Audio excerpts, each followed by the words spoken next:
Magandang hapon sa inyong lahat. Ito po si Herbert Curia, author, promoter ng The Bible Evangelization. Pakibat ang ating pananalig sa ating banal na Panginoon Diyos. Banal na Panginoon Kristo at gabay ng kaliwanagan ni Banda na Santa Maria ay ating po ay binabahagi sa inyo sa linggo nito. Ang mensahe ng ating banal na Panginoon Diyos. Ang tema ng mensahe ng ating banal na Panginoon Diyos ay magabayan ng simbahan at kapamalaan para sa Panginoon Diyos. Ngayon ay babasahin ko po sa inyo mga mensaheng ito mula po doon sa Bagong Tipan ng Mabuting Balita ng paghahari ng ating banal na Panginoon sa pamamagitan ng banal na Panginoong Jesucristo.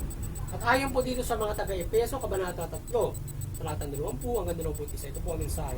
Sa Diyos na makagagawa ng higit sa kaysa lahat na maaari nating hilingin at isipin sa pamamagitan ng kanyang kapangyarihan na naghahari sa atin.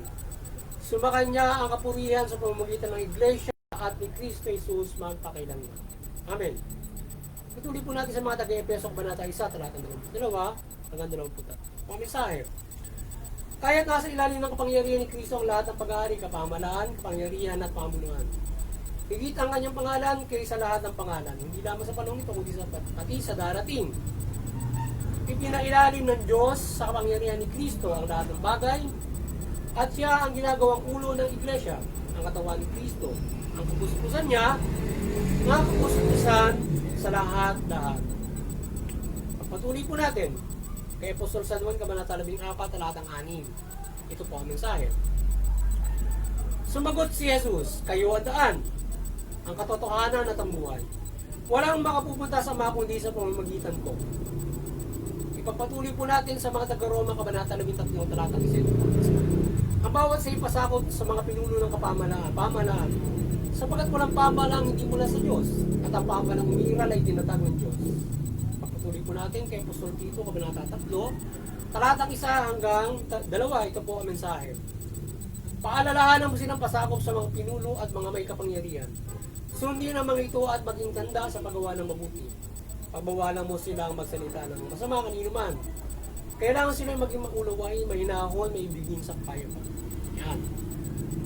Ito po ang mensahe at salita ng ating banal na Panginoon Diyos sa ating pagbabahagi ng mabuting balita o pag-ibanghelyo dito sa The Bible Evangelization. At ating pong pasalamatan ng ating banal na Panginoon Diyos. Gayon din ang ating sa pamamagitan ng banal na Panginoong Jesucristo. Muli, maraming salamat sa ating banal na Panginoon Diyos at sa ating banal na Panginoon Jesucristo sa kanilang dakilang habag at pumapala sa atin wala dito sa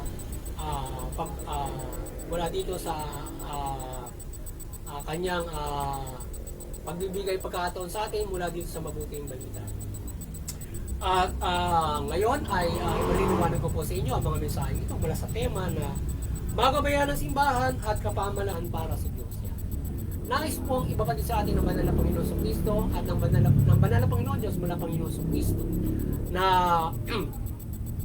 nais pong maipapatid niya sa atin na tayo ay dapat magpagabay sa ating pamalaan at gayon din sa ating simbahan o tayo magpailalim sa paghahari ng ating banal na Panginoon Diyos mula dito sa simbahan na kanyang itinatam at gayon din doon sa mga kapamalaan.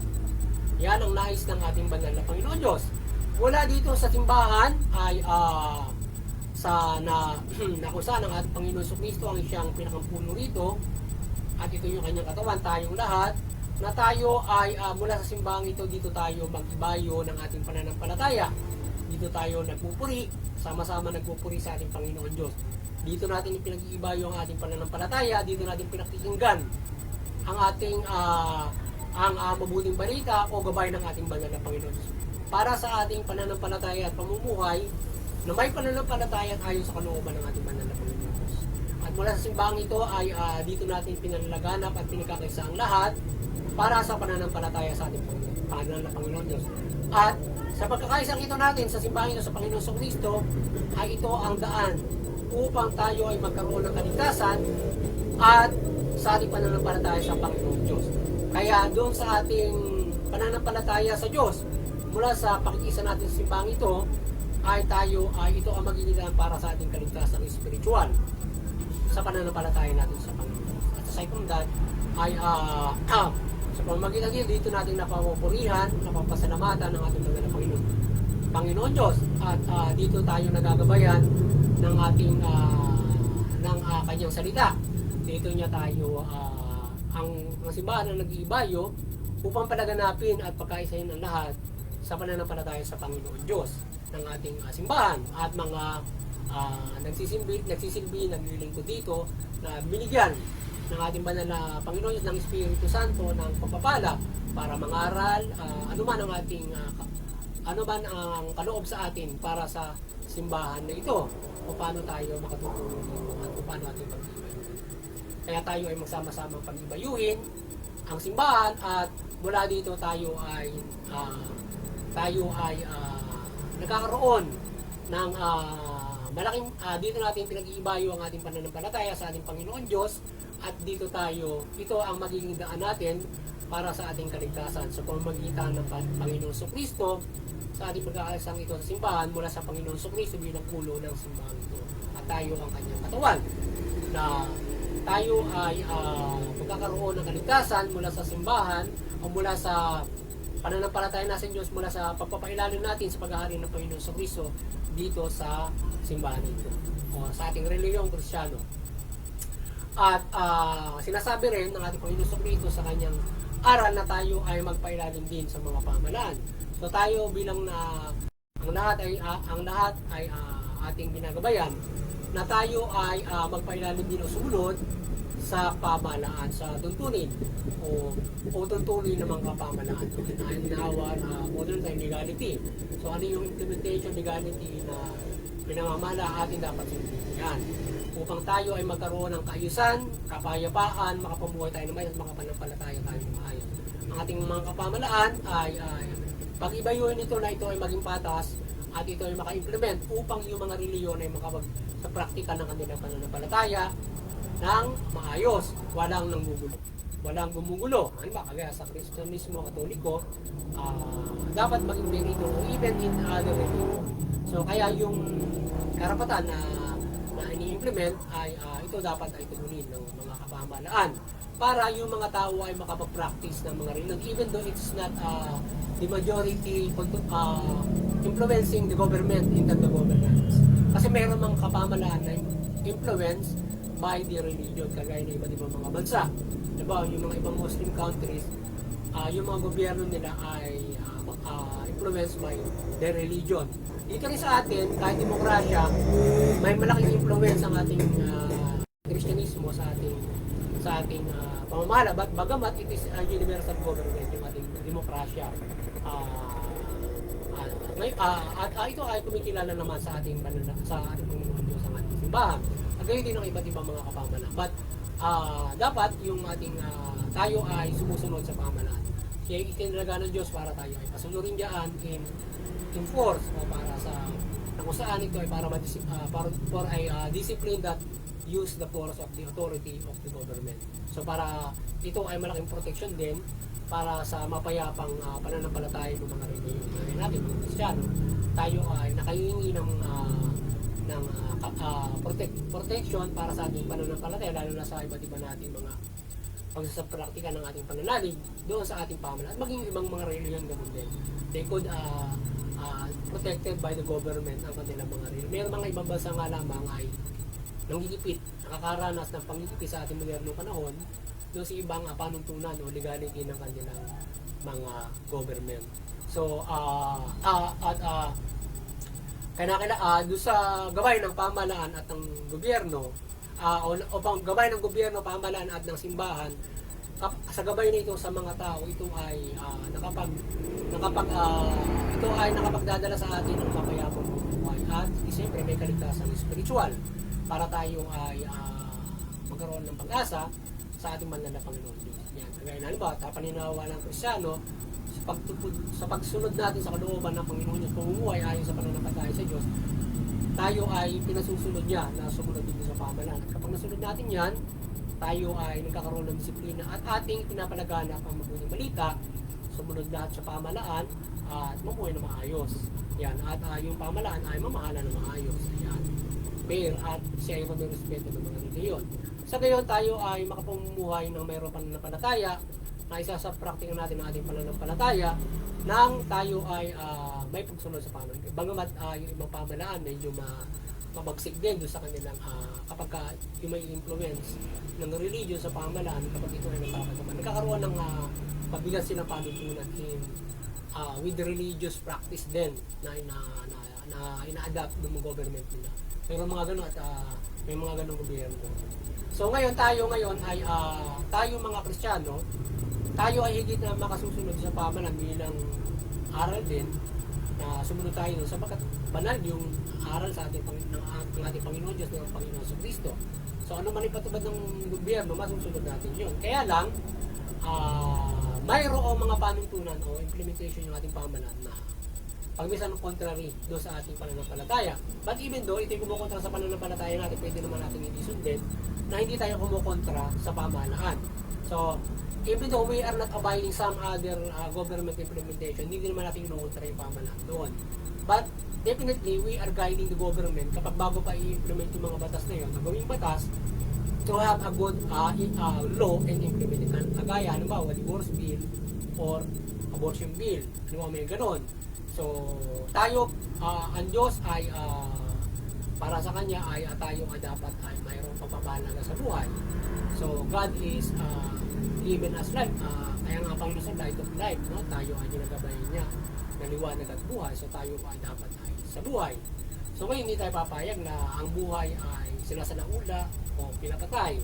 So, ngayon ay yung gobyerno dapat ay kapag halimbawa yung mga batas na yon, ginagabayan natin yung pamahalaan not to do that, not to implement and to pass the law. Pagkaya ng mga ngayon sa ating pamahalaan, sa ating lipunan, dahil mayorya yung Kristiyano, hindi nagpapatupad yung mga batas na gano'n kasi nga tayo mga Kristiyano, hindi natin gusto yon. At even though yung mga nasa legislation, mayorya yung mga Kristiyano rin, hindi na napapayagan na yung divorce bill na halimbawa o nasabing mga abortion. Yung iba man sa maaaring napapayagan nila yun sapagkat yung mayorya nung lipunan nila hindi na nananampalataya sa Diyos or else sila ay mas marami yung mga umawabor doon. So magiging batas yun. Sa atin hindi napapaboran nung marami sa atin yung mga ganun mga batas. So kaya ang nagiging mayorya ay yung ating mga Diyos na pananampalataya kaya hindi na ipatupad yun in our democratic modern politics system. So kaya napakahalaga ng gabay ng ating simbahan doon sa pamahalaan to have a law at implement ng ito ay baka Diyos na pamahalaan. Even though the government must have a universality. Pero ito dapat ay may respeto sa mga reliyon. At sa ngayon, yung pagrespeto ng pamahalaan sa mga reliyon o paniniwala ay through the human rights sa implementation in our modern world. So, noong mga panahon noon ay yan ay nagiging kagaya doon sa Rome.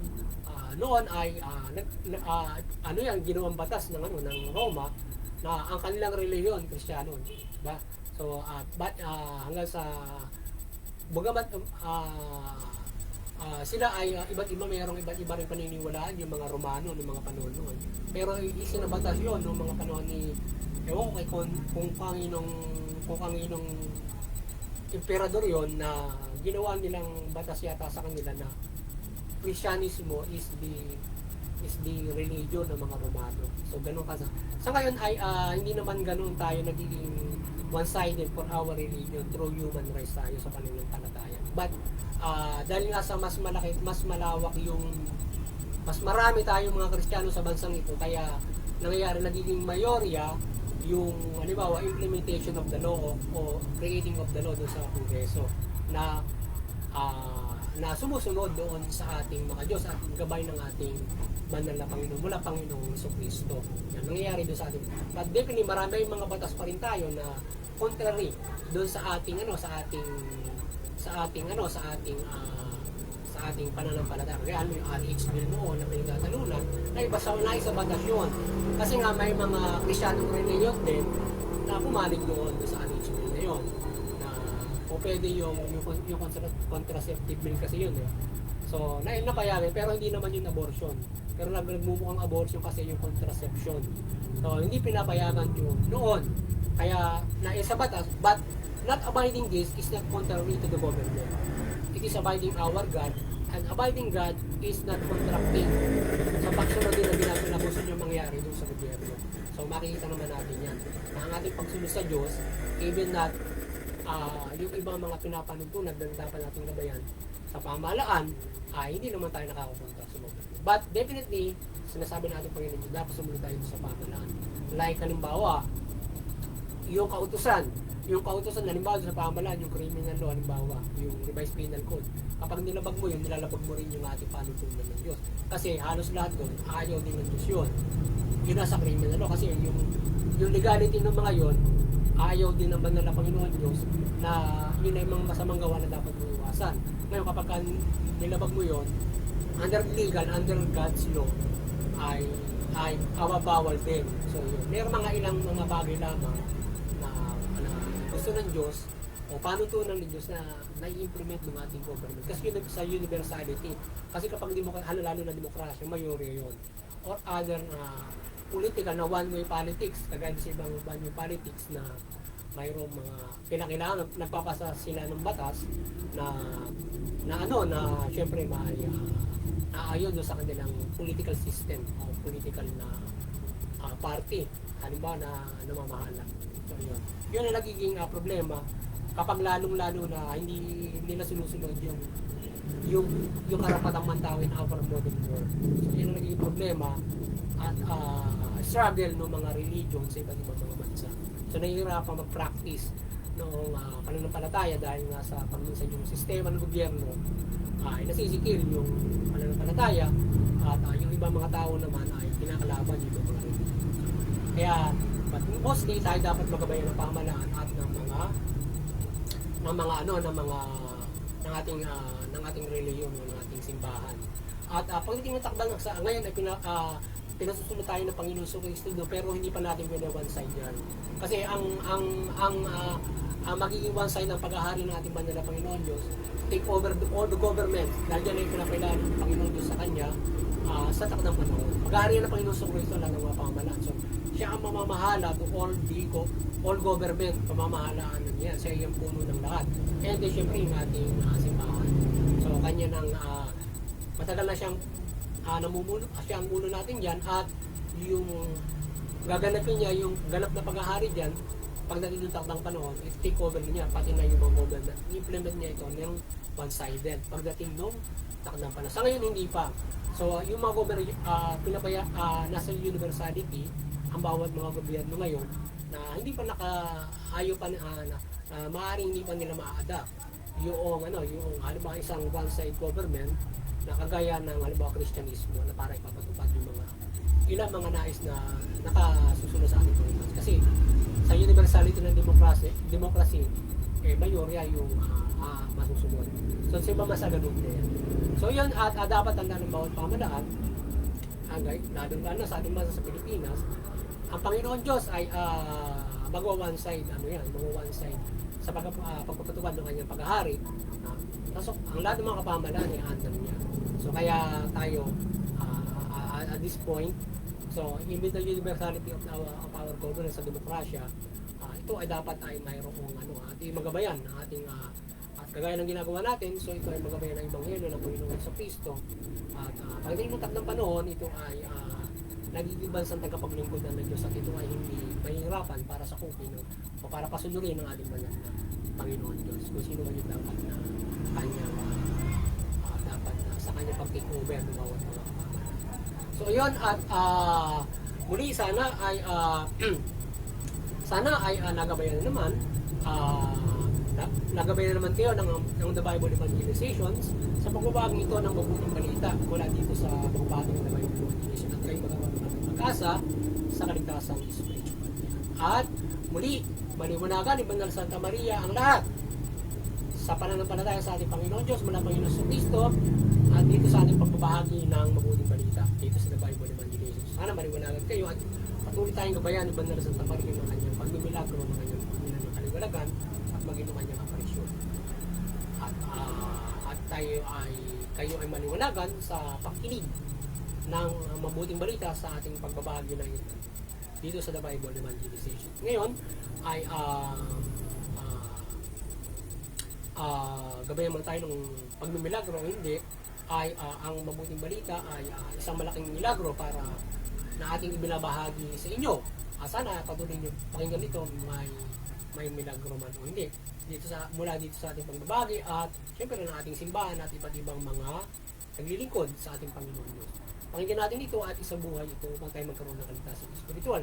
Sapagkat maghimalaman si Bendera Santa Maria o magkaroon man ng himala ng kaliwanagan, ay hindi pa rin natin malalaman ng kaligtasan kung walang salita ang ating banal na Panginoon sa natin susundin. So ito nga yung dapat natin sundan. Kung tayo ay kakibat dito ng kaliwanagan, tayo ay mas nagiging enthusiastic tayo sa ating pananampalataya sa gabay ng ating banal na Panginoon. Parang kumbaga man ay yung ating pananampalataya para naging nagkakaroon tayo ng from this proof ng Bible ay mayroong siyempre kababalaghan na gaman na maakiba sa ating pananampalataya. But definitely, this Bible is a miracle to us para tayo ay kumainwan. So yun at muli, doon sa Interfaith Unity, patuloy tayo magkaisa. At unawain natin ating mga reunion upang may iwasan yung timaan, karahasan.